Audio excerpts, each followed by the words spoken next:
Alright, so welcome to my first YouTube video. This is my analysis and correlation with modern life of the movie Niagara, a 1953 movie, one of the last of Marilyn Monroe, one of her first serious roles in a drama film. So first things first, in a film analysis perspective of filmmaking, it's a short note, but it's something that catches my attention. All throughout the movie, there are long scenes of silence and not only not speaking. Some scenes for several minutes, there's nothing happening. It's pure, almost like a B-roll, but a very long B-roll without voiceover or anything like that. We're so used to being constantly stimulated, and those moments in the film bring me to the ground, bring me the present into what's happening. And it makes me realize, okay, this was a completely different era. This was a completely different world where this movie was made, because things are not like this anymore. And I really appreciate it. It's not overwhelming, constantly stimulating. It is paced out like real life. And I know that many movies from those times, they have different styles. This is more like a noir almost, and so it's more slow paced, more dramatic, so they build tension with the silence. It's not constantly going like a romantic comedy maybe would be, for example Roman Holiday with Audrey Hepburn, but still the value of the silence is not commonly appreciated nowadays.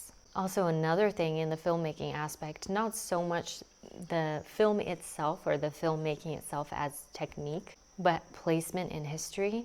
I just noticed that the portrayal of society at those times makes me nostalgic for an era that I never lived through, and I don't know how it would actually be like to live through. I can only dream. And it's not really something that I crave, but it's something that I see with tremendous respect. That was a time when society was more structured. Of course, it has its limitations and bigotry in a sense, which we can talk about that at another time.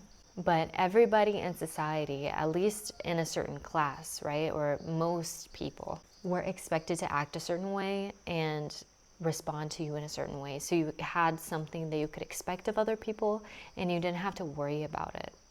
I'm making it a little abstract, but just in terms of, for example, how a person would address you, like Marilyn addressed the other woman in the first scene, or one of the first scenes, in the first scene that they come together, and how the hotel keeper treated all the guests, that kind of stuff. Of course, we still have some decorum, especially in official, commercial, even situations. And also, the higher you go, the more that is present in terms of class. But in a day-to-day, a stranger in the street, we have much looser social norms. And so it's a little bit more unpredictable. Of course, it can be more fun, maybe. It can be more colorful, but also less orderly. So a lot of the chaos that comes about in modern society comes from the lack of social norms. And a lot of people are happy that those are gone, but I honestly would appreciate more of those. And I try to implement them in my daily life. But this is not about me. Let's keep going. Mainly this analysis that I'm going to make is about the relationships that are portrayed in the film. Not so much about the crime story. By the way, if you haven't watched this film and you don't want any spoilers, you should stop now, because I'm gonna explicitly say things that happen in the film and you're gonna know about them. If you don't want spoilers, come back when you've watched it. I'm gonna talk about the dynamics of Marilyn and her husband in their relationship, and also the other couple that is kind of contrasting that dynamic. So I just looked up the names of the characters because I'm not very good with names. Marilyn and her husband are George and Rose, and the other couple is Ray and Polly. To me, the most striking thing about this film, especially in the first 3/4, is the dynamic between Polly and George. Rose and George, I'm not good with names, and Polly and Ray. How the whole script can only happen because these dynamics are so different that there's actually tension, and there can actually be, let's say, a conversation between those two. And I think it really accurately portrays certain tendencies of human nature, especially obviously paradoxical ones, that sometimes are present in one person or in one couple as well. So it's always nice to observe these things, especially in film and in media, and that's why I love doing these analyses and engaging my brain to see what I can pick up from these portrayals, because they tend to be more exaggerated because you're supposed to form a character. Especially in older movies, the characters used to be more one-dimensional. They were supposed to represent a certain value, and this is very clear here. So it's a more simplified version of reality, but it really sticks out the characteristics of human nature, of our psychology, that are always active within our relationships and within the world and society as a whole. So I think it's a very, very fun experiment to have those archetypes really clear in your brain, and you understand it when you see them, and then you can, let's say, profile people more easily, and not necessarily put them in a box, but just be able to know, like I said, predict what they're going to do, which can be very useful if you have to deal with people, period. This has nothing to do with manipulation. It's just knowing where you're at and how people are going to relate to you. So George and Rose have a more toxic kind of relationship. She is what I immediately recognize as a party girl. That's what she would be in the modern day. She loves going out, being around people, flirting with everybody, always having fun and taking the joy from life and just maximizing that. But that can become a little toxic when in a relationship. One of the values that are more highly prized is loyalty. And obviously George cares about loyalty, but he cares about it a little too much, which is kind of why they became attracted to each other, especially why he becomes so attached to her, because she cannot be controlled. So he stays in this perpetual jealousy that leads him to commit the ultimate crime against her. But in the meantime, he is simmering and destroying himself with the jealousy and that fire that is within him because of the feelings he has for her, and because of who she is and how incongruent her character is with the feelings that he feels for her. So it becomes a toxic dynamic because they can never harmonize that.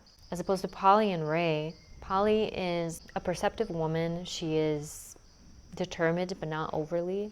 And Ray is also business savvy, it seems. He's good at providing. I mean, he's going up in the company. That's like a side story, that he meets his boss at the falls, and they enjoy their time together, which culminates in the escape at the end of George stealing their boat. But not to sidetrack, they seem more like a cookie cutter type couple, even though they have their charm, let's say. They have their unique characteristics, which makes them real. It makes them conforming, but not limited to their role. They play their roles very well, but they also have that kind of quirkiness about them, which makes them interesting, which is why I like noir movies, because even the good characters seem to have a little bit of challenge within them, like a little bit of an edge. So they are very well adapted to each other. They can work really well together. And one of the things that stuck out to me is that on both relationships, obviously the woman's feelings in every relationship are made to be of major importance when they're allowed to, of course, but for a couple hundred years it has been so. And Rose's feelings become destructive because she can't express them. She keeps passive aggressively provoking George, and then George lashes out because he's controlling and he resents her for having those feelings in the first place. And so he acts out against her or against the people that are related to her, like her lover. She ends up having a lover because she is so constrained in this relationship, and she feels like she can't adapt to that new reality, so she has to constantly try to escape and try to dream of a different life or think of a different person, because she doesn't really appreciate George for who he is. And he recognizes that. A person always recognizes that. So he resents her for it, but he still wants to keep her, so he tries his best to control her, and ultimately he does. But Polly and Ray really like each other. They can work together, and the way that Polly's feelings, let's say, are highlighted in their relationship is a little more subtle and a little bit more patriarchal, which is what makes the relationship work.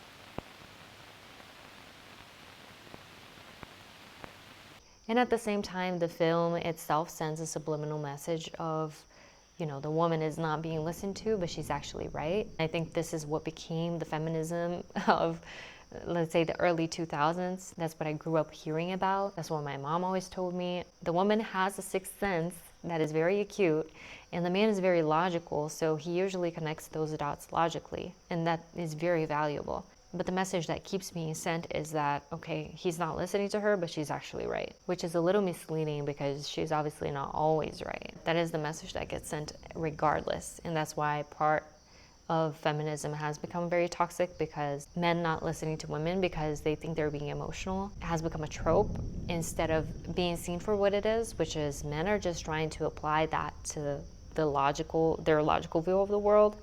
It doesn't mean that they're wrong for doing that. That's literally their job. That's what a man does. That's what his forte is. So to undermine that just to call him a bigot is a little limiting in my opinion. So the bittersweet about Polly and Ray is that they work, and the reason Polly got in trouble in the end is because of her position.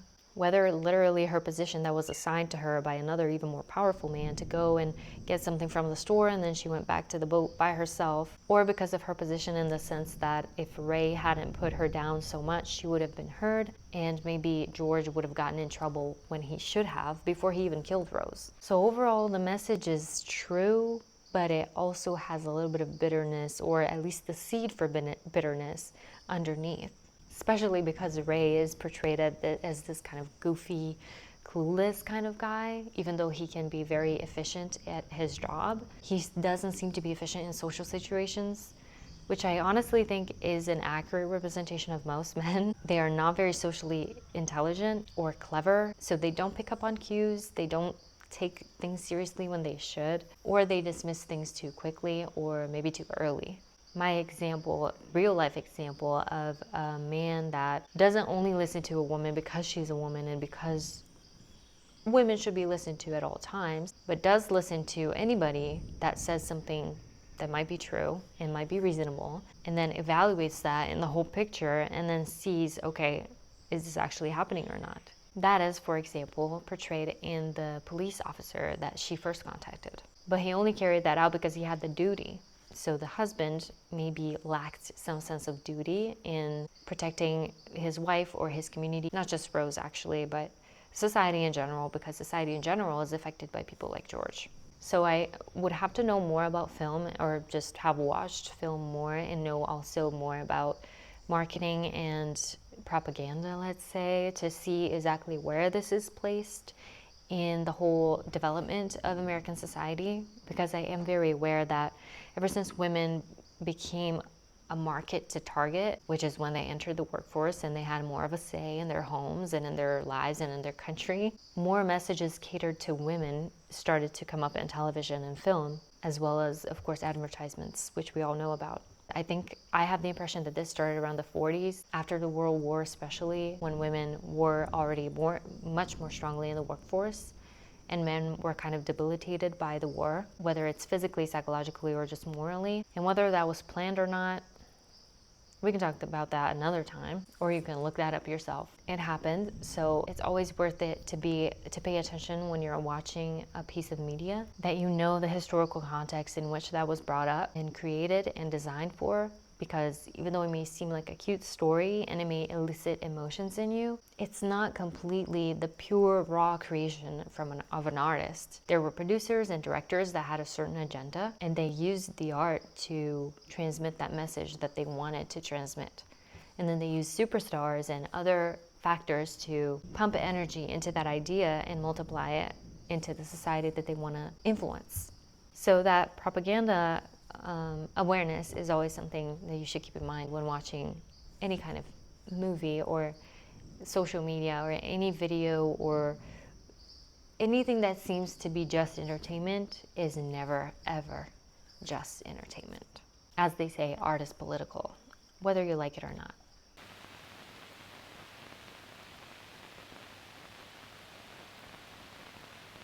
So on the other hand, without criticizing feminism so much, and without thinking that the patriarchy is the solution to everything, Ray and Polly's relationship exposes the happy wife, happy life idea, which is also exposed in his boss's relationship with his wife, where he's even more goofy and has even more power, and she's even more feminine and more socially aware. So I think it's interesting that the woman in these highly contrasting characters, or these archetypes in these older movies, the women are being portrayed as the sensitive ones, socially aware ones, and emotionally attuned ones. This is not a movie where a woman is shown to be unreasonable because of her passions. Rather, she is valuable because of her passions. Whether it's Rose and her illicit affair, she is portrayed as valid for having those feelings because George is so incompetent in dealing with her. He doesn't really satisfy her, so she is justified. And she is seen as a avenged victim at the end because she is killed. But when she's killed, you don't get the impression that, okay, she got what she deserved, or she kind of walked into that, right? You get the idea that, okay, this is an overreaction. And then when George dies, the overall reaction is, okay, she's avenged. But she was the first one to commit a crime. She was the first one to commit adultery. So you see where the framing is going here? And of course, the fact that it's Marilyn Monroe doesn't make it any less charismatic, doesn't make you like Rose any less. So even their actress choice has kind of set up how you're gonna see this character and this behavior over time in the movie and in real life. Ray is the goofy, kind of clueless type of husband, but he is always catering to his wife in a way. And he makes her safe, comfortable, well, at least he thinks he does, or he tries his best. He's a little incompetent in my opinion, which I think is interesting. Every single man, except for the officers, especially the main police officer investigator, is portrayed as a competent, intelligent man.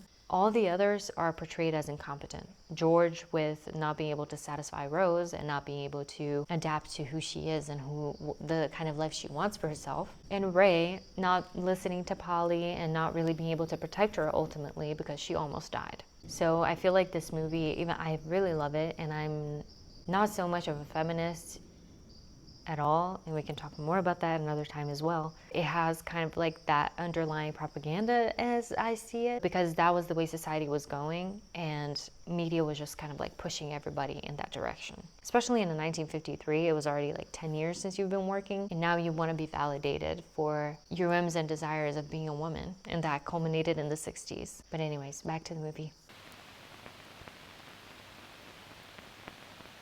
Last note about the end of the movie. We can't talk about Niagara without talking about the end. The moment George falls and Polly is saved is the moment where you get a sense of divine providence. Rose gets avenged by the hand of God, not by police, not even by Polly. This truly was so unsustainable that the force wasn't with him at all. Or maybe the force was with him to just fall down the falls. So the idea that divine providence is the one that's going to restore justice increases your investment in Rose must be an innocent person or a victim, because why else would George have this fate that seems very poetic and very extreme, as opposed to, for example, going to jail.